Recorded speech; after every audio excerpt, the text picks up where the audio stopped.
प्रदोष व्रत त्रयोदशी तिथि पर रखा जाता है।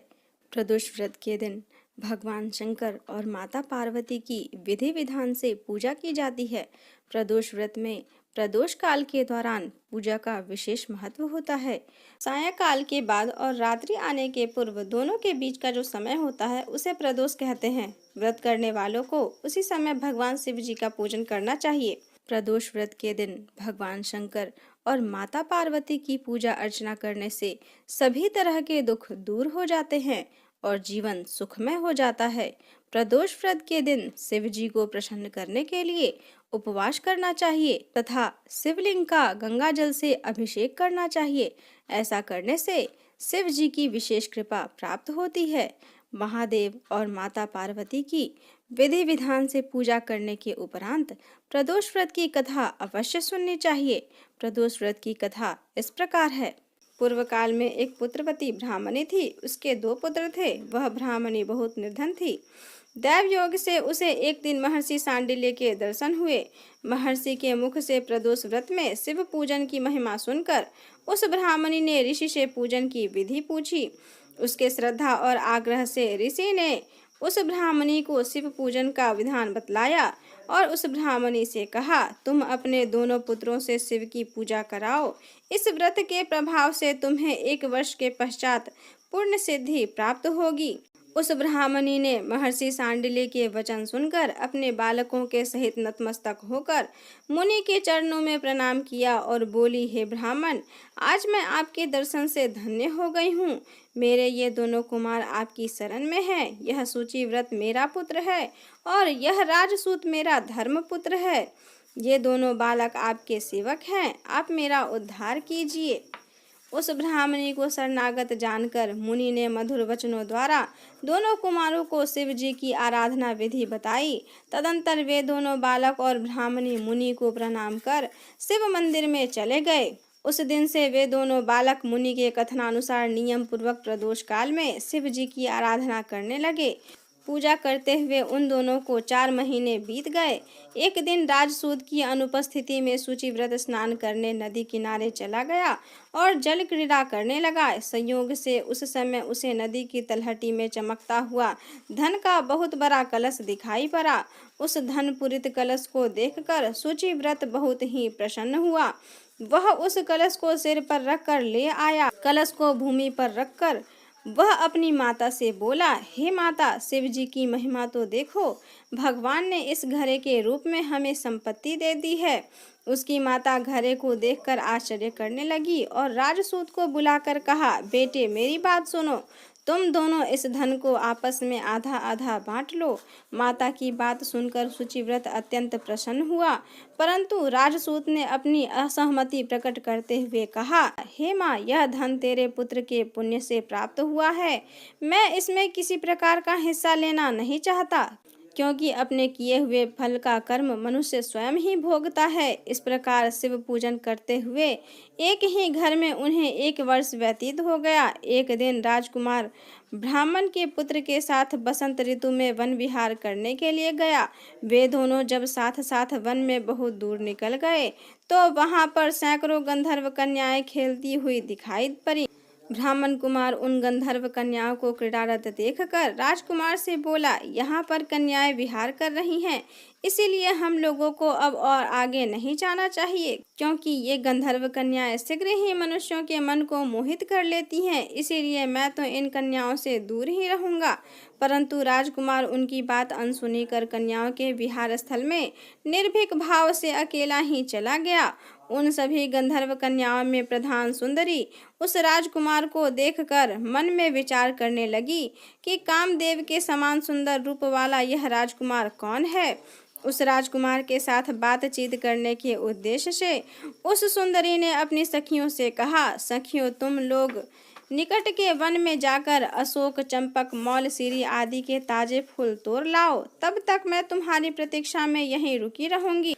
उस गंधर्व कुमारी की बात सुनते ही सब सखियां वहां से चली गईं। सखियों के जाने के बाद वह गंधर्व कन्या उस राजकुमार को स्थिर दृष्टि से देखने लगी।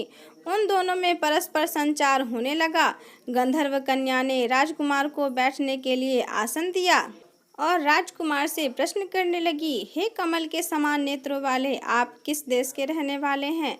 आपका यहाँ आना क्यों हुआ? गंधर्व कन्या की बात सुनकर राजकुमार ने उत्तर दिया, मैं विदर्भ राज का पुत्र हूँ। मेरे माता पिता स्वर्गवासी हो चुके हैं। शत्रुओं ने मुझसे मेरा राज्य हरण कर लिया है। राजकुमार ने अपना परिचय देकर उस गंधर्व कन्या से पूछा, आप कौन हैं, किसकी पुत्री हैं और इस वन में किस उद्देश्य से आई हैं? आप मुझसे क्या कहना चाहती हैं? राजकुमार की बात सुनकर गंधर्व कन्या ने कहा, मैं विद्रविक नामक गंधर्व की पुत्री अंशुमति हूँ। मैं आपको देखकर आपसे बातचीत करने के लिए ही यहाँ पर सखियों का साथ छोड़कर रह गई हूँ।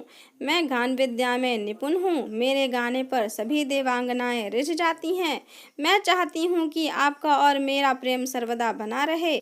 इतनी बात कहकर उस गंधर्व कन्या ने अपने गले का बहुमूल्य मुक्ताहार राजकुमार के गले में डाल दिया।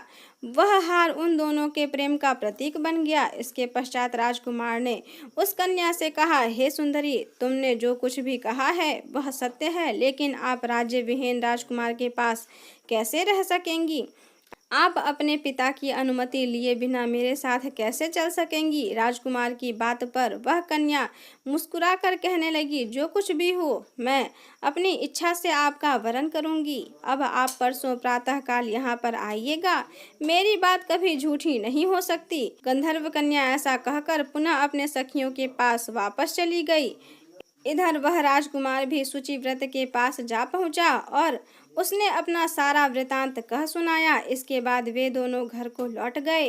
घर पहुंचकर उन दोनों ने ब्राह्मणी से सब हाल कहा, जिससे सुनकर वह ब्राह्मणी भी हर्षित हुई। गंधर्व कन्या द्वारा निश्चित किए गए दिन वह राजकुमार शुचिव्रत के साथ उसी वन में पहुंचा। वहां पहुंचकर उन लोगों ने देखा, गंधर्वराज ने उन दोनों कुमारों का अभिनंदन करके उन्हें सुंदर आसन पर बिठाया और राजकुमार से कहा, मैं परसों कैलाशपुरी को गया था।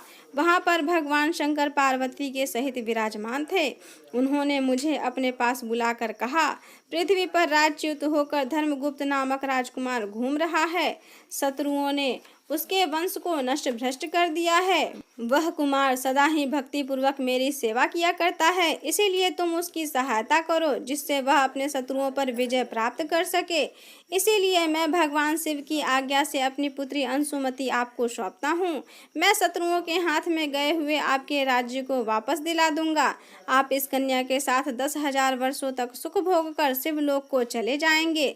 शिवलोक में जाने पर भी मेरी पुत्री इसी शरीर से आपके साथ रहेगी। इतना कहकर गंधर्व ने अपनी पुत्री का विवाह राजकुमार के साथ कर दिया। दहेज में अनेक बहुमूल्य रत्न, वस्त्र, रथ आदि प्रदान किए।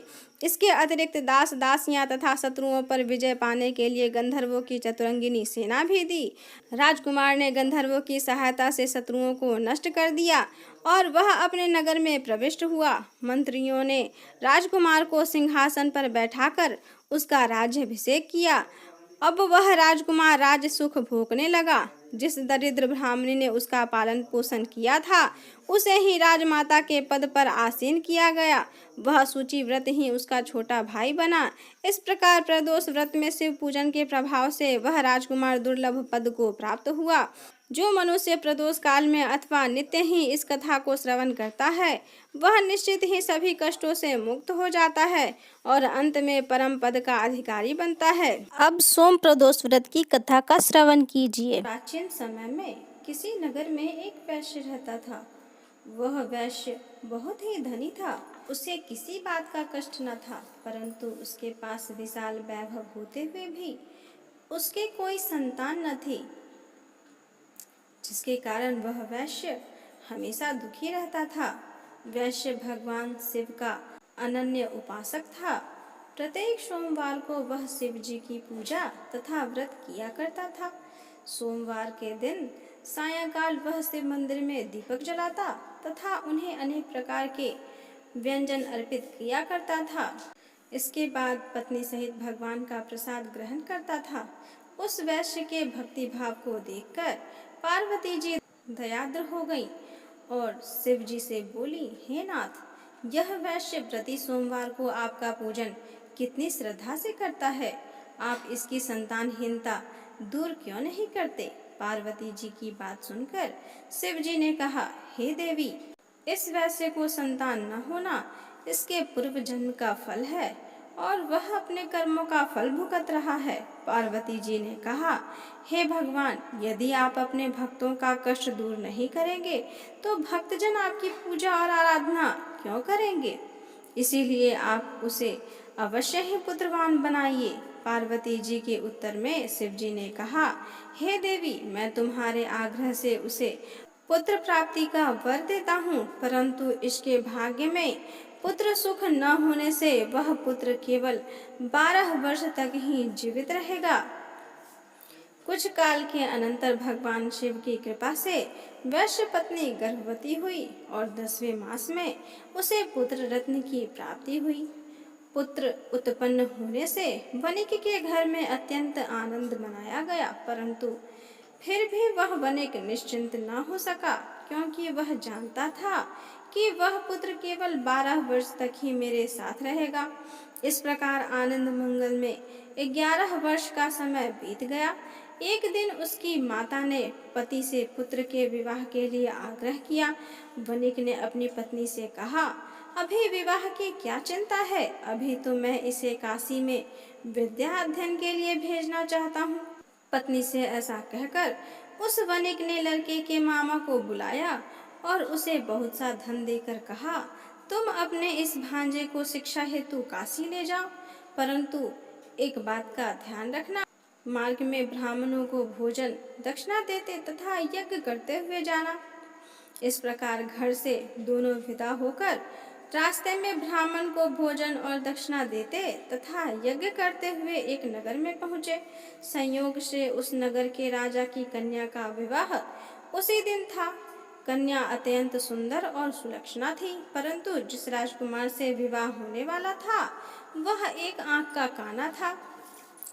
वर के पिता को इस बात की बहुत चिंता थी। जब उसने वणिक के उस सुंदर पुत्र को देखा तो उसने उसके मामा से कहा, यदि आप अपने भांजे को कुछ समय के लिए मुझे दे दें तो आपकी बड़ी कृपा होगी। विवाह के पश्चात मैं इसे आपके पास वापस भेज दूंगा और आपको बहुत सा धन दूंगा। वर के पिता के इस प्रस्ताव से वह सहमत हो गया और अपने भांजे को नकली वर बनाकर विवाह मंडप में भेज दिया। परंतु जब वणिक पुत्र सिंदूर दान करके वापस लौटने लगा तो उसने राजकुमारी की साड़ी के एक छोर पर लिख दिया कि हे प्रिय, तुम्हारा विवाह मुझे वैश्य के पुत्र के साथ हुआ है। अब मैं पढ़ने के लिए काशी जा रहा हूँ। अब तुम्हें एक नकली वर के साथ विदा होना पड़ेगा, जो कि एक आंख का काना है और वह तुम्हारा पति नहीं। इतना लिखकर वह वैश्य पुत्र चला गया। विदाई के समय जब राजकुमारी ने अपनी साड़ी पर वणिक पुत्र द्वारा लिखित बात पढ़ी तो उसने राजकुमार के साथ जाना अस्वीकार कर दिया और उत्तर में कहा, यह मेरा पति नहीं है, मेरा पति तो वैश्य पुत्र है जो इस समय पढ़ने के लिए काशी गया है। राजकुमारी की बात सुनकर उसके माता पिता सोच में पड़ गए और वर के पिता द्वारा किए गए छल से दुखी हुए और कन्या को विदा न किया। बारात खाली हाथ वापस लौट गई। उधर वे दोनों वणिक काशी पहुंच गए। वहां जाकर वणिक पुत्र विद्या अध्ययन तथा उसका मामा यज्ञ संपादन में लग गया। इस प्रकार कुछ ही दिनों बाद लड़के के 12 वर्ष पूरे हो गए। उस दिन यज्ञ हो रहा था। लड़के ने अपने मामा से कहा, आज मेरी तबीयत ठीक नहीं जान पड़ रही है, इसीलिए मैं सोने जा रहा हूँ।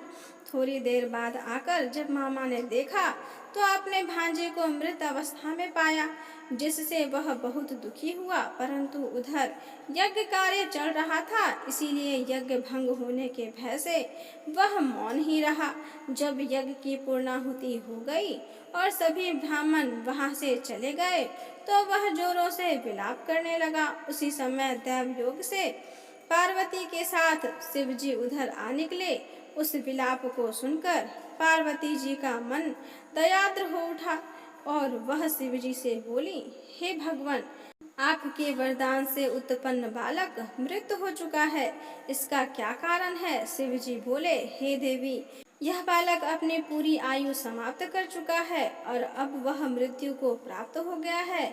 इसमें मैं क्या कर सकता हूँ? पार्वती जी ने कहा, हे शिव जी, आपने जिस प्रकार कृपा करके इसे 12 वर्ष की आयु दी थी, उसी प्रकार अनुग्रह करके इसे जीवन की पूरी आयु प्रदान कीजिए, नहीं तो वह वैश्य इसके वियोग में अपने प्राण छोड़ देगा। पार्वती जी के आग्रह से शिव जी ने उस बालक को जीवन दान दिया और स्वयं पार्वती जी सहित शिवलोक को चले गए। इधर शिव जी से वरदान पाकर वह बालक जी उठा और कुछ दिनों बाद अपने मामा के साथ अपने घर को प्रस्थान किया। वहां से चलकर पुनः उसी नगर में आया जहां उसका विवाह राजकुमारी के साथ हुआ था। वहां उसने यज्ञ कराकर ब्राह्मणों को भोजन और दक्षिणा दी। ब्राह्मणों द्वारा राजा को यह सूचना मिली कि काशी से एक वैश्य पुत्र आया है जो ब्राह्मणों को भोजन और दक्षिणा दे रहा है। राजा उसे देखने के लिए गया। वहां जब राजा ने प्रत्यक्ष रूप से अपने दामाद को देखा तो उसकी खुशी का ठिकाना न रहा। वह उसे आदर पूर्वक अपने महल में ले आया। कुछ दिनों तक आदर भाव करने के बाद अपनी पुत्री को धन देकर विदा किया। वह वणिक पुत्र अपनी पत्नी और मामा के साथ अपने नगर को चला। जब वे लोग घर के समीप पहुंचे तो उसके मामा ने कहा, तुम लोग यहीं रुको, मैं घर जाकर आने की खबर देता हूँ। इधर इस बालक का पिता अपनी पत्नी सहित छत पर बैठा था और मन में संकल्प करके रखा था कि यदि मेरा पुत्र काशी से लौटकर नहीं आएगा तो हम दोनों यहीं से कूदकर अपने प्राण गंवा देंगे। जब लड़के के मामा ने जाकर कहा कि तुम्हारा पुत्र विद्या अध्ययन करके अपनी पत्नी को साथ लेकर कुशलता पूर्वक वापस आ गया है, तो माता के आनंद की सीमा न रही। उन लोगों ने अपने पुत्र और पुत्रवधू का स्वागत किया और नियम पूर्वक सोमवार को व्रत रखकर शिव जी की पूजा करने लगे। जो व्यक्ति सोमवार को व्रत रखकर श्रद्धा पूर्वक शिव पूजन करते हैं और इस कथा को पढ़ते और सुनते हैं, वे निश्चय ही सभी कष्टों से मुक्त होकर मनोवांछित फल प्राप्त करते हैं। अब प्रदोष व्रत के उद्यापन की विधि जानिए। प्रातःकाल स्नान आदि कार्य से निवृत्त होकर रंगीन वस्त्रों से मंडप बनाएं। उस मंडप में शिव पार्वती की प्रतिमा स्थापित करके विधिवत पूजन करें। तदंतर शिव पार्वती के उद्देश्य से खीर से अग्नि में हवन करें। हवन करते समय ओम उमा सहित शिवाय नमः मंत्र से 108 बार आहुति देनी चाहिए। इस प्रकार ओम नमः शिवाय के उच्चारण से शंकर जी के निमित्त आहुति प्रदान करें। हवन के अंत में किसी धार्मिक व्यक्ति को सामर्थ्य के अनुसार दान देना चाहिए। ऐसा करने के बाद ब्राह्मण को भोजन दक्षिणा से संतुष्ट करना चाहिए। व्रत पूर्ण हो ऐसा वाक्य ब्राह्मणों द्वारा कहलवाना चाहिए। ब्राह्मणों की आज्ञा पाकर अपने बंधु बांधवों को साथ में लेकर मन में भगवान शंकर का स्मरण करते हुए व्रती को भोजन करना चाहिए। इस प्रकार उद्यापन करने से व्रती पुत्र पौत्र आदि से युक्त होता है तथा आरोग्य लाभ करता है। इसके अतिरिक्त वह अपने शत्रुओं पर विजय प्राप्त करता है एवं संपूर्ण पापों से मुक्त हो जाता है। ऐसा स्कंद पुराण में कहा गया है। इस प्रकार प्रदोष व्रत की कथा समाप्त हुई।